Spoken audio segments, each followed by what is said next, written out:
the network for the AV industry. What are you listening to? This is AV. This is AVNation. This is AVNation. This is AVWeek, episode 165, recorded Friday, October 17th, 2014. Converge already. Ready.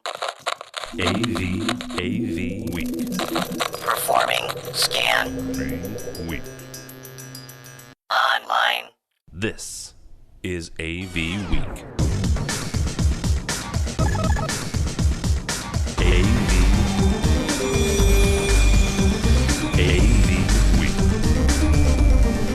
This is AV Week, your weekly wrap-up of audiovisual news and information. My name is Tim Albright.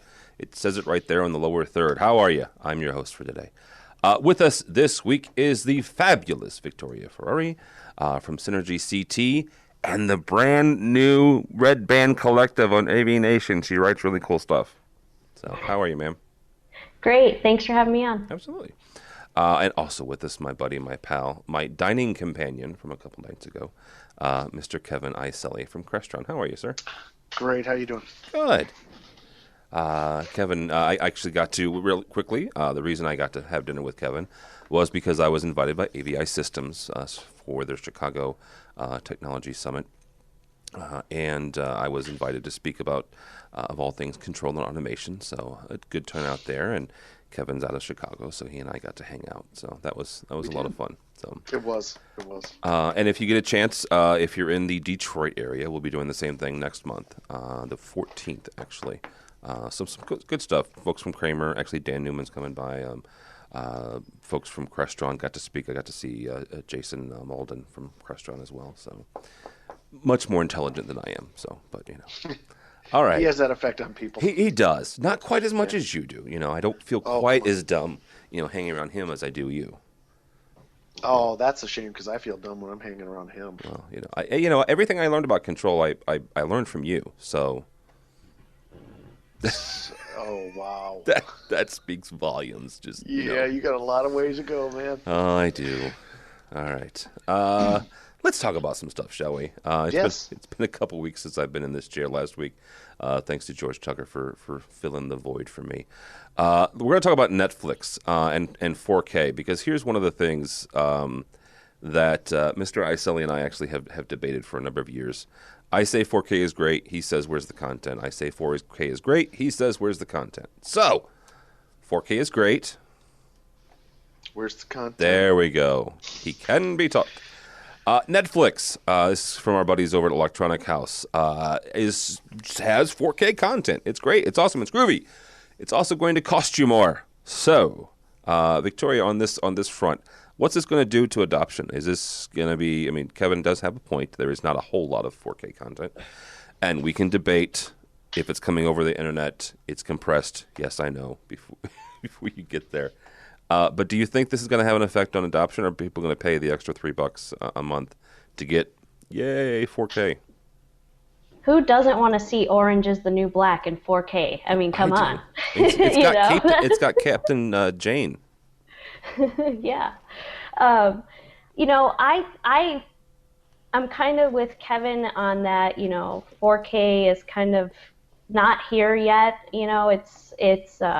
I think it's a little out before really gets adopted in the general commercial space, like boardrooms and corporate applications.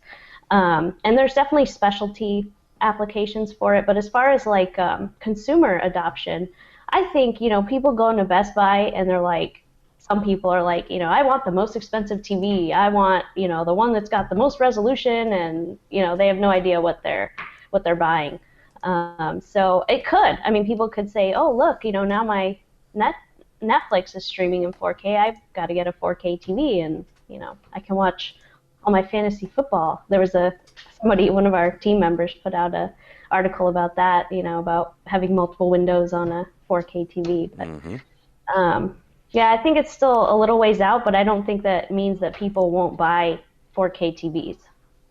One of the neat things, and we'll get to Netflix in a second, that Victoria mentioned, Both Dish Network and DirecTV have the ability to put screen and screen next to each other, so you can, in theory, you could watch multiple games. If you're in St. Louis, you can no longer watch the Cardinals and football on the same day because the Giants beat them, and now I have to buy Rich Fregosa case of Schlafly's beer. But anywho, Mr. Iselli, 4K down Netflix for only $3 more a month. What's this going to do for adoption?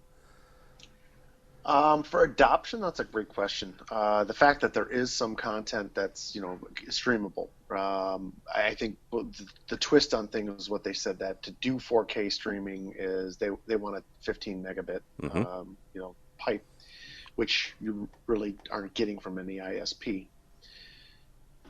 As far as the content ruling goes, however, I think it is a good step in the direction of making it more readily available. And at $3 more a month, I don't really see that as a big impact to, I just won't pay for it now because it's $3 more. But it definitely gives them that leverage to start creating more content. I mean, maybe we'll see the return, or we'll see them return to some of the other more popular series. Like they even mentioned having Breaking Bad and some of the other, it'd be interesting more to see now if they're going to do some of the series that are new. Like, I know it's a revisit, but like Forever or Elementary or some of these other things that are very captivating and they're new. If they were to start those into that format of 4K streaming, I think might give a little bit of a jump into that realm faster. But I think definitely now that Netflix obviously has been doing this for a little while, I think having that capability will make a little bit more awareness to this is possible, this looks really good, and I'm interested in investigating a little more into this. So let me ask this, and I'm actually going to go the other side of 4K. What if you only have a 1080p display? What if you only have a 720p display? Does it make sense then to get 4K content, whether it's from the streaming or otherwise? No. And I think they actually, because I don't have that set up at this moment. That I'm going to need a few weeks for that. Did you say weeks? Yeah, I did. I think that whole setup and how that actually works is you have to elect to receive that content, and it doesn't just go everywhere, right? You also have to have the means of decoding it. So whether your TV has that the 265 encoder or the HVEC, if you will, if it's capable of that, sure, that can hit you with a bill. I just don't know their back end on how they're handling it at the moment. Yeah, I was just wondering because there was a study done, good Lord, 10, 12 years ago, comparing composite signal to HD signal and shooting it to an old CRT. And people could see a marked difference, even if they were compositing that HD signal down from the component down. They could at least see the difference. Some people could at least. So. Well, quite honestly, and I finished class yesterday. Actually, one of the students was asking, does it make sense actually to get a 4K TV, even based on the fact that there really isn't content? Like, of course, they're talking about doing 4K on Blu-ray, just by using the HVEC compression algorithm or H265. The comment that I had back to him is like, remember Moore's Law. And I'm not talking about the Moore's Law that means every 18 months you buy a new iPad. I'm talking about because the gates on the transistor actually double every 18 months, think of the quality gain you have even with original content, because now the DSPs and the engines that they use to drive these displays are more efficient. They do a better job. And even 1080 content to a 4K display, image looks actually marginally better. I mean, you can see a difference. And it's because of progression of electronics, right? It's a byproduct. We got 4K display. It's not because the pixels are 4 times as many. It's because the electronics does a better job with what it's receiving. So I think we're seeing a byproduct of saying 4K actually improves regular TV or regular HD. I like that. So it's another way of running down to your local box house and getting one. Jeez. Actually, who was it had a one for under $1,000? We had this story. There's a lot of them right now. Really? You've got Samsung has a. I haven't decided between the Samsung, the TCL, or the Seki that's going to go on my desk, but yeah, all three of them are 50 inches and lower. There's already under $1,000. In fact, the Secchi is like $499. Are you, what?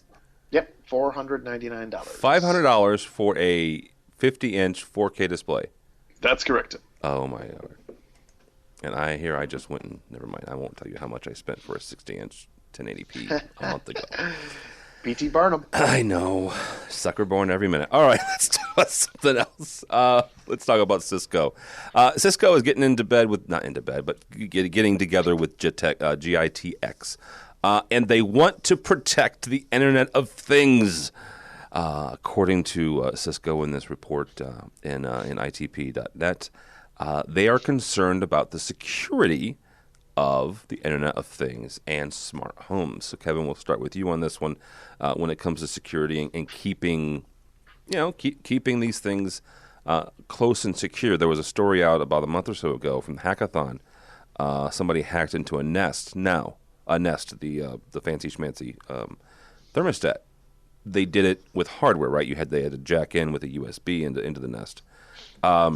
Is this an issue? Should we be concerned about the internet, the security of the Internet of Things, and all these things talking together? Definitely. Every other week, you have another major corporation reporting an intrusion, and all of your public or all of your credit information is leaked. In the past year, I've received 3 new credit cards based on that very fact. Home Depot this, Target that. And it's not to pick on those retailers. Yeah. But when you create this environment that is rich in attack vector, then that's where they're going to flock to. And Nest being no different. It is it's an attack vector that some people will choose to go after. It's one of the, I guess, throwing a commercial in there for a second, it's one of the reasons why with the 3 series we decided not to do an SSL encryption, but to do authentication in 802.1x to put that really, really aggressive protection capability on the box, because,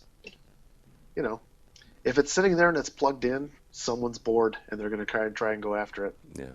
And especially with the more and more things that those things control and connect to. So, yeah, Victoria, how are we going to then, if we're going to agree that this is a concern, this is an issue, how are we going to secure not only the Internet of Things but smart homes and smart buildings? Yeah, that's a good question, and it's definitely a threat. Even like just having a nanny cam. For example, someone could hack into that and, be watching you in your own house. It's kind of scary. At the same time, and I don't know about networks and how to secure things, but, maybe, I don't know, put some sort of firewall at every device. But then it gets complicated, if you have a toaster that you can control, or, a toilet that you can flush with control. It's like, once it gets to that point, you have a bunch of vulnerabilities, a lot of points of entry that a hacker could get into. But at the same time, unless there's some sort of monetary gain, what reason does a hacker have to want to, tie into your Nest thermostat? I could see going after companies or maybe like a whole neighborhood, but for personal, safety or whatever, I don't know if it's too big of a threat. I think Tim and I were on the same thing. There's an old joke about a dog and connecting itself to its own personal belongings, and why do they do that? It's because they can. Yeah. I agree with you just short of the fact that people who are doing things maliciously don't need a reason other than to say they do it. The unfortunate part. I keep wishing, Cisco and Tim and I, you and I have had this conversation. I would wish that they would turn hacking against hacking, if you will, and find a way to physically hurt those people as they're trying to do those deeds. That to me would be impressive work of code, but of course there's also rules of that wouldn't be ethologically, or it wouldn't be morally correct. But I think this is going to increase. It's going to get worse. I think the let's say universe as it may, or the nation as it may, we need to seriously start considering what alternatives we have. Like I have one of those credit cards with the little chip in it, and it's designed for those very reasons, but retailers in the US don't use that technology. And of course the whole gripe is it's costly to have us to update our platforms and our security, and by the way, you're taking the hit for these breaches anyway, so it doesn't really affect us. So yeah, that's lovely. That's the flip side of the coin of it. Is like we're the ones suffering from it, and maybe if we as a collective, or we as the Borg, if you will, were to say, we're done with this, you need to start protecting otherwise we will not do business with you. I've been my wife and I have been, let's call it the plastic generation, where I don't carry cash because there's no reason to. Yeah. We're now looking at carrying cash because I don't want to risk, my financial responsibilities based on someone being bored and hacking into a retailer's financials information. I mean, I sorry if I sound frustrated, but I've had enough of this. Of every time I turn on the TV, I just shopped there last week, and now all my personal information is in somebody's pocket. So, yeah, it's a little weary. No, it is, and actually to answer Victoria's question directly, what Kevin said, because you can, these are the type of people who, oh good Lord, the movie Weird Science, right? Yep. Kelly LeBrock aside, and Anthony Michael Hall aside, that they hacked into, what was it, a power plant just because they could, right? So I think it was a power plant at least. So well, yeah, some sort of military installation. Yeah. And they did it twice. Very impressive. Not quite as impressive as Matthew Broderick in War Games. That's true. Right. Moving on from AV Interactive. Beyonce and Jay-Z go on the run with Sennheiser Digital 9000s. Buddy of mine, Michael Drainer, he's a rep for Sennheiser, and so I looked at this, and the reason it caught my eye is because I know exactly what a Digital 9000 is. It's a pretty impressive microphone. The question for you two, and Victoria, we'll start with you. Why does it matter that Beyonce and Jay-Z are using Sennheiser? I mean, this is the equivalent, I guess, of Tiger Woods using Nike golf balls or whatever golf balls he uses. Why does it matter? Yeah, it shouldn't, but it does to a lot of people.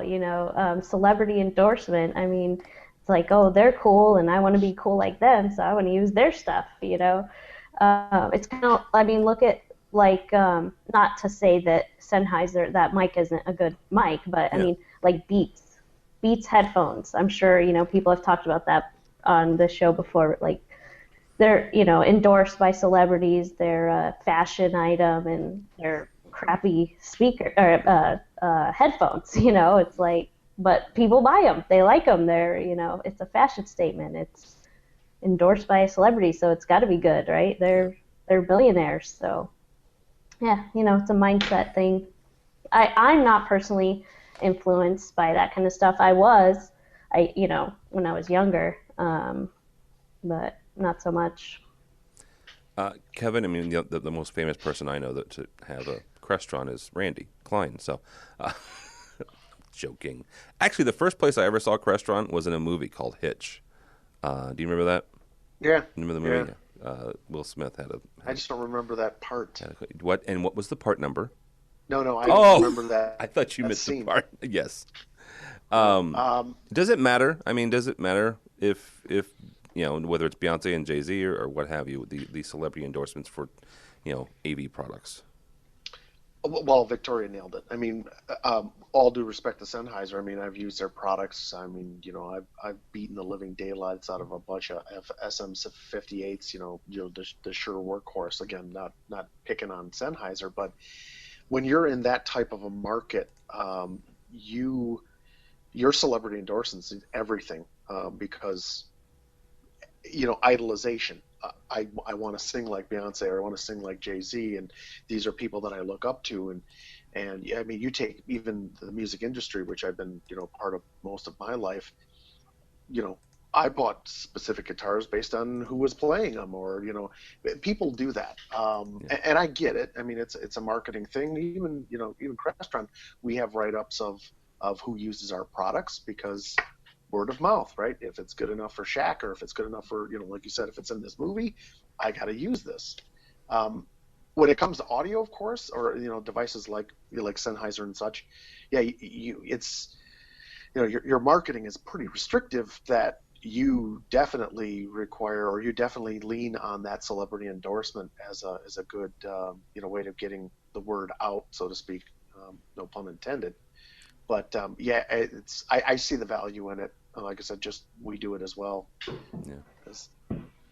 In fact, one of the best things I thought was Cribs.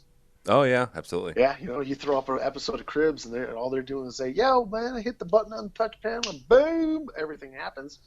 And we're just hoping that they pan down and you see that Crestron on that button they just hit. Yeah, it definitely helps, because people say, "I want my house to go boom too." In the right way, boom. Yeah, in the right way. Just wanted to clarify that there. That's boom, not kaboom. Oh, there you go. That I missed that part. So, all right. From a residentialsystems.com, the Cyber Manor Open House demos the latest in multi-app home technology. Now, here's an interesting thing. And let me share the screen for those of you watching and see if I can't figure this out after being off for a couple of weeks. There we go. How about that? So you've got this house, and it's obviously it's a showpiece that is showing folks all the different things that you can do in a smart home. Kevin, we'll kick it over to you, because the control and automation guy on the show here.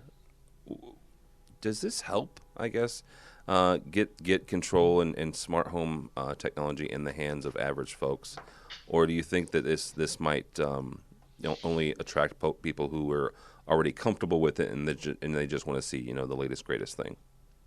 I know. I actually think things like this do help, like having an open house for the term smart home.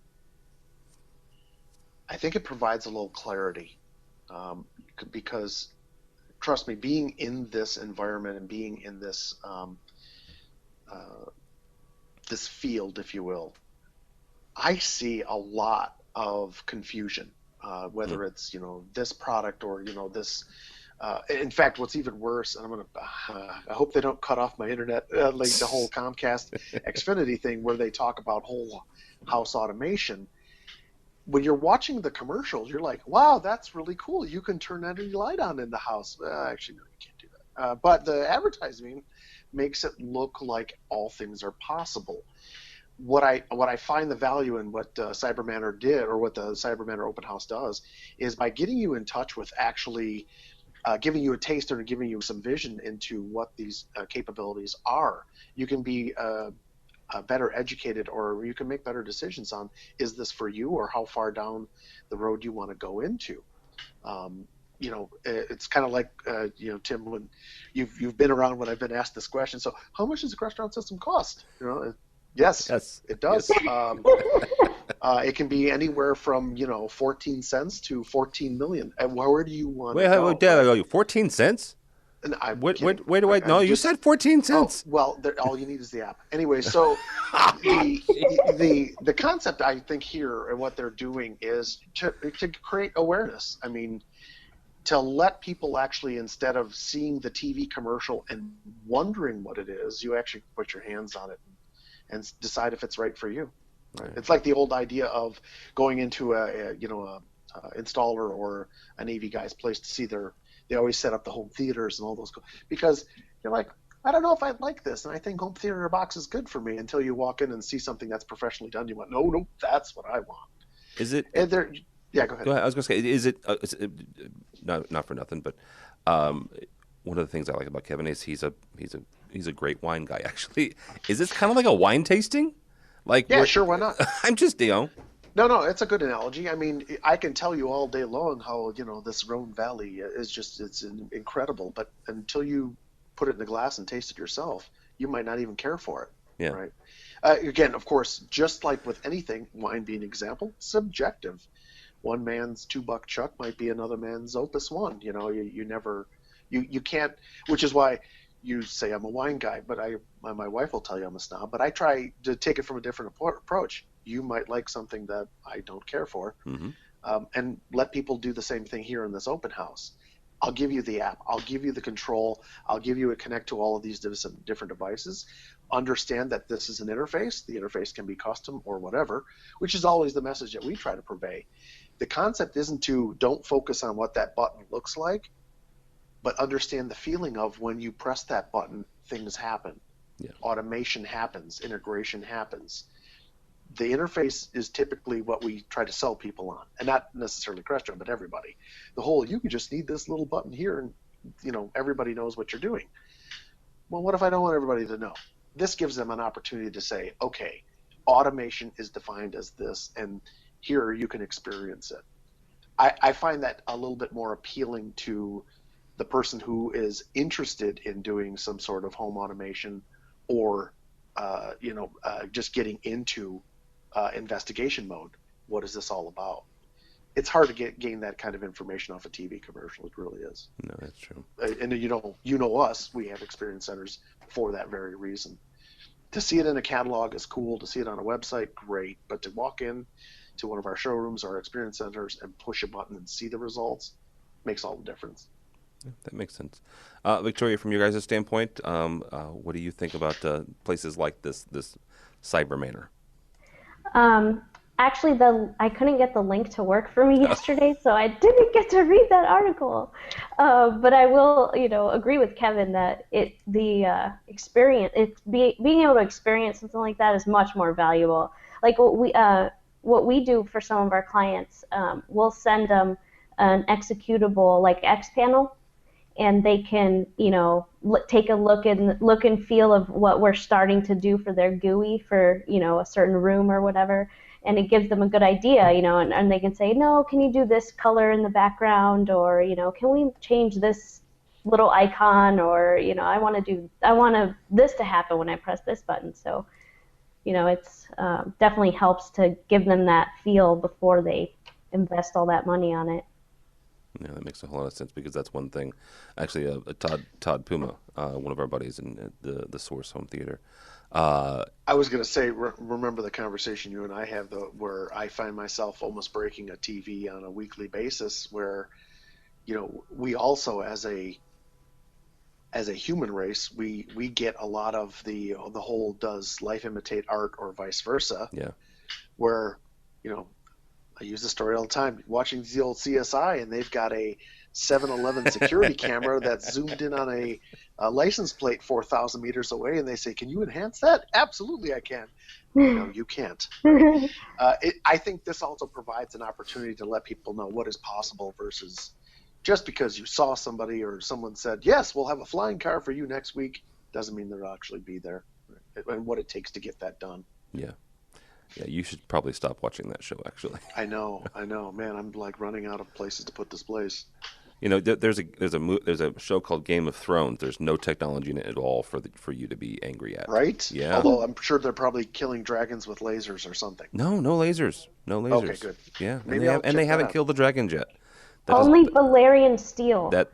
Only Valerian steel can kill the dragon. That doesn't happen until book 6. So. Okay. All the geeks. Is that like unobtainium? Yes, adamantium. Yes. No, what I was going to say is our buddy Todd Puma has done his house in Crestron, and actually Crestron's gone through and filmed his house, and he makes it a good show place. So having a hands-on definitely helps. Alrighty, let's talk about a few people's favorite words: convergence. Todd, Mark Coxon, who actually is on one of our shows, AV Crosstalk, also blogs for Rave Pubs. He's written a book. And I'm thinking that it was probably his thoughts were too long for for an actual blog post, and so he's like, "Hey, we can just make a book out of this." I don't know really that's what happened, but Mark's a good guy. He's but he makes some good points in this. Kevin, we'll start with you because you and I have had long conversations about convergence. It's a term that has been around 5-3 carry the 1. I know at least 14 years, 13 years, something like that. Yeah. Is it, first of all, should we still be using the word, or should we just kind of say, you know what, we're all one big happy family, IV, IT, and AV? I think we keep coming back to the word because I think we forget. I actually sent you the picture of the and you made a very honest and poignant point, the fact that I was not with Crestron at the time, but back in 2001, when it was my first Infocom experience, one of the things that I noticed that was the banner over the Crestron website was the word Converge, and I thought it was fascinating. The concept of this AV industry and the IT industry kind of sharing the same, let's say, backplane, if you will.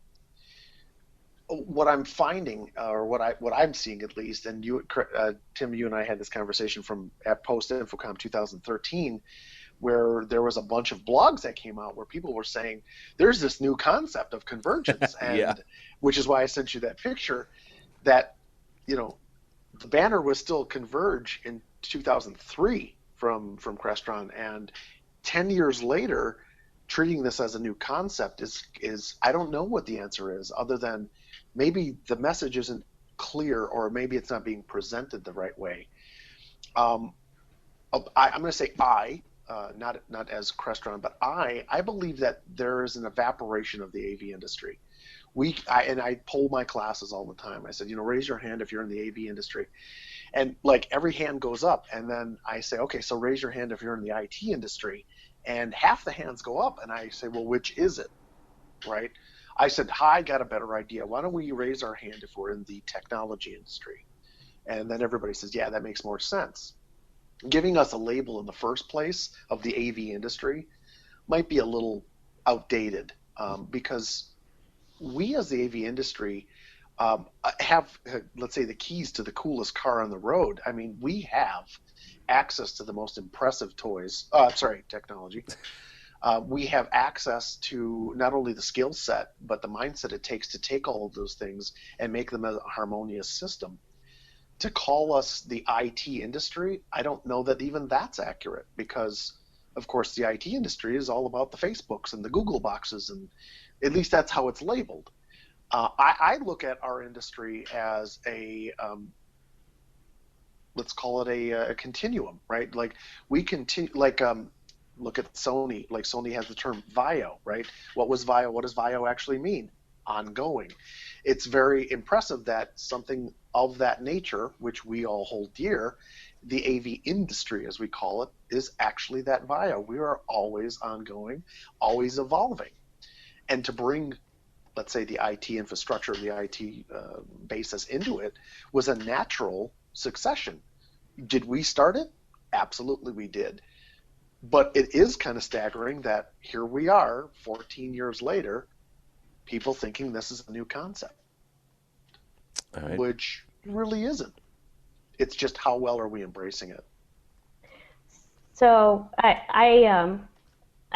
think I see that too, that people are looking at it as a new kind of thing. Some people are, but I don't know that we're really truly converged. I mean, and that's kind of the point of Mark's ebook, is that AV is still separate from IT. Just because our boxes now have an Ethernet port doesn't mean that we're IT. I worked for a short time for an IT integrator, and it's completely different. They are all about, the network infrastructure, the network security, WAN optimization, application, deployment, all that. It's totally different from, audio, acoustics, and video, and projection, and all that. They're two different worlds. Now, maybe they run on the same network, but the AV is on its own VLAN. Mark mentions in the article one of the things that some customers don't want a separate network for the AV stuff, but almost all the ones that I've worked with, and if I am working with in an account where there is an IT consultant or an IT integrator, they're like, don't put your stuff on my network. I don't want it. You're making your own separate network. You do your own thing over there. And what the other cool thing that Mark had said in his book was, like SVSI, they are really kind of one product that's, taking Convergence to the next level, where they are running video over IP, audio over IP, JPEG 2000 compression, whatever, and they're using a Cisco switch instead of, matrix switcher. They're actually using Cisco infrastructure to send, video signals back and forth using encoders, decoders. But the AV manufacturers, ones that we all use and love, are still kind of holding back a little bit. And one of the things Mark says is, to have a truly converged AV system or whatever, maybe it's everything runs on a PC and there's, some gigaport switch somewhere in the network. And one of the lines he says is, a PC-based AV system does not equal convergence any more than an Ethernet port on an AV appliance does. So that, AV is still kind of appliance-based, proprietary hardware, its own kind of thing. And until more standards come out and people start to standardize on things like AVB or HD-based-T, I don't know if we're ever going to have full convergence. I mean, I think we will one day, but I feel like it's far in the future. That's a very interesting point. I agree with that quite a bit. I mean, when you say, there's saying that you're putting a port versus you're integrating, I think there's always, I want to put this kind of mildly, there's never going to be a complete molding of the two infrastructures because one cannot lend itself to ultimate performance of the other. For that, I give you an example. You mentioned HD-based-T. HD-based-T, and even using Valens, because Valens is, they're the creators. There's no one better at this than them. The fact that they've used a pulse amplitude modulation architecture, which is the exact same technology used for Ethernet, does not make it Ethernet, because as the AV industry is delivering video, remember, we're visual. We need to have that quality assurance. You will never get that out of a Ethernet-based network or CSMA-CD. You will not get it. And even with AVB, Tim and I have always said, where's the V, right? There is advancements there. But what we've already, let's say, rooted our quality into and what we deem as acceptable is very brilliant man. I'm sorry to divert a second. Very brilliant man at Infocom. It was a manufacturer's forum. Very brilliant man said, if we want this actually to make its way into the world as a reality, meaning a convergent network, that there is no blending between the two, we have to change the network. And that's just not going to happen. And he went on to tell us a story about the New York sewer system, which was fascinating. And you'll find that Mr. Feldstein does that a lot. He relates technological changes and necessities to real life things. And it was amazing that as he was explaining this, he nailed it. We make an advancement in the Ethernet world, if you will, or the networking world called IPv6, and we think, oh, it's going to solve all the problems. No, it's not. There are major problems with how we deliver information and how this network works. And all we keep doing is changing an algorithm, making it a little faster, making it a little more convenient. Unless we change the highway, which we're not going to do anytime soon or at all, unless we change the highway, it's still only going to have a capacity. And as we push to 4K, 8K, 16K, 32K, who knows? We're just going to keep stressing that same highway was not ever intended to be the AV solution.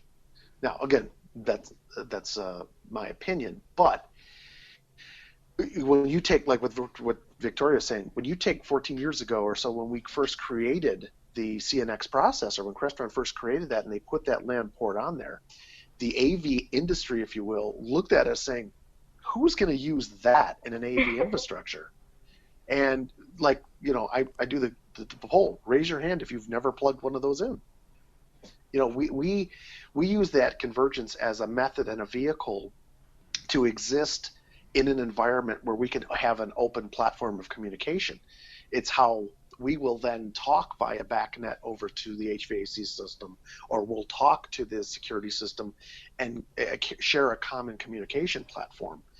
Will a Ethernet network ever be the end-all of AV distribution and all of that sound? And I doubt it, because, again, at the end of the day, it's all about how many ones and zeros can you push around, and they're happy with a couple. We need a lot more than what they're available to deliver us. I think it's getting better. Don't get me wrong. I wouldn't put the kibosh on it. I would love to see it actually develop into something that's very tangible. I mean, look at us. In our 5th year of DM, we have a streaming input card and a streaming output card, because we take that video that's in our world and make it available in that world, or receive it from that world and make it available in ours. So I think it's bridging the gap. But I'm with you, Victoria. I don't think there is an actual convergent thing there yet. But it'd be great to see if we take much bigger steps towards that. Yeah, absolutely. Tim, what do you think? I don't think that's not my job here. I just ask silly questions, and I'm going to show the picture that Kevin sent. Converge. Yeah, but the date was most important. 2003. Yeah. So yeah, you forget. I don't get paid to think here. I have smart people on, and I ask them questions. So. Why do you keep asking me on then? I don't understand. I get kickbacks from the government for having old white guys on. So. What are you trying to say? Nothing. You're trying to call me white? Yeah. Yes, I am. So. Wow. Actually, that was going to be our last story. One quick thing: Integrated Systems Europe, ISC, literally and officially the world's largest AV show. Has opened up for business. You can register for it if you're going to Amsterdam the 10th, 11th, and 12th of February 2015. So check that out. I guess I don't know if I've written about this or not, but we're certainly trying to go. We're talking about it and thinking about it and budgeting for it, and yeah, we'll see. We're going to do some interesting things here in the next month, and certainly trying to go hit it and cover it like we do Infocom. So it's definitely an experience. Yeah. So I've heard. I thought you've gone. I had a name badge last year. I just didn't. They didn't let me on the plane. That's your name's on that list, isn't it? I'm not sure. Okay. I mean, I talking to the folks that have gone, and I've actually, when I was in London, the folks at EMA, they take care of the main, if you will, the main staffing of that. We go to an Infocom or a CEDIA, and we get 20,000-30,000 people, and it's a good show. Yeah. And they're crabbing 70,000-80,000. No. Yeah, it's that big. Really? Yeah. I thought it was only it's an impressive type of attendance. I thought it was only 45 or 50, but still, that's nothing to shake. At once. Yes, at once. Yeah. Because then they disappear, and then more people come, different people. There you go. All right, so yeah, check that out if you're in the Europe or Middle East area. Go to Amsterdam in February. In February. I have no comment for that. It's the only time I've ever seen, and I've seen pictures of programmers in gloves. Nice. Because they don't turn on the heat, and wow. So everything is done in the cold. And for some reason, we always lose a bet. We're right by the docks. So the doors are open, and it's 3 degrees on the booth floor. So everybody's wearing gloves as they try to do their typing and installation. Yeah, I did mention to my wife that I think we'd like to go, and she pointed out to me that the end of that is a couple days before Valentine's Day. So you're not going. I may not be. I may not be going. So, all right. Thank you so much for joining us. Thank you so much for watching us. This man right here is Kevin Iselli, my buddy, my pal, but also an incredibly smart human being and the teacher of all things DM for Crestron. Thank you for most of those true statements. All right. I don't know which one's false. How can people find you or find Crestron? Crestron.com, of course. You can reach me at kiselli@crestron.com or, the tweet thing, I am Control Freak. And you don't do anything with it. That's what cracks me I don't. I just watch. Yeah. All right. Yeah. Also, someone who does do something with her Twitter thing is Victoria Ferrari from Synergy CT, and also one of our brand spanking new bloggers with the Red Band Collective. So thank you, ma'am. Yep, always happy to be on, and you can find me on Twitter, Victoria0429. That's me. All right, very good. Don't follow me. Mine are boring. I usually talk about the Bears or the Cardinals losing to the freaking San Francisco Giants. By the way, part of my just bet. Gotta pick a winner. Well, I like my Bears. They won last week finally. They did finally. But I made a bet with our buddy Rich Fregosa. So next week on AVWeek, I have to wear a San Francisco Giants hat, and I have to send him a case of local brew. There's a couple different ones. Wow. Nothing Anheuser-Busch. That's technically not local anymore. So that's pretty weak bet, man. Yeah. What you want? I mean, I'm not going to shave my head or. Come on, we're talking about me. I can create some pretty creative things that you probably wouldn't want to do. All right, well then let's talk hockey then, and I'll put the Blues up against the Red Wings. You bet. Seriously? Yes, I will. Oh. And this is Money in the Bank. We'll talk later. You bet, man. I'm all kinds of crazy right now. So next week I'll have a San Francisco Giants hat on. So. Go by the website if you would, please, AVNation.tv. AVNation.tv, you'll find this program and a host of others. Oh, my goodness gracious, we have a lot. There's some really cool things coming down the pipe. We've got something with Phil Cordell cooking, something with Tony Zotti, the crosstalk, which is really cool. I think they're getting ready to do another one of those, which are two AV professionals debating with a moderator in between them. Last one we did. Had Brock McGinnis moderating, and love Brock and Mark Coxon and Josh Shirago. So, and our editing staff at AVNation, not me, other people, have committed to 31 blogs in 31 days for AV month. So check that out if you would, please. There's a lot of people writing, and most of them aren't me. So, AVNation.tv, AVNation.tv. Thanks so much for watching. Thanks so much for listening. This has been AV Week.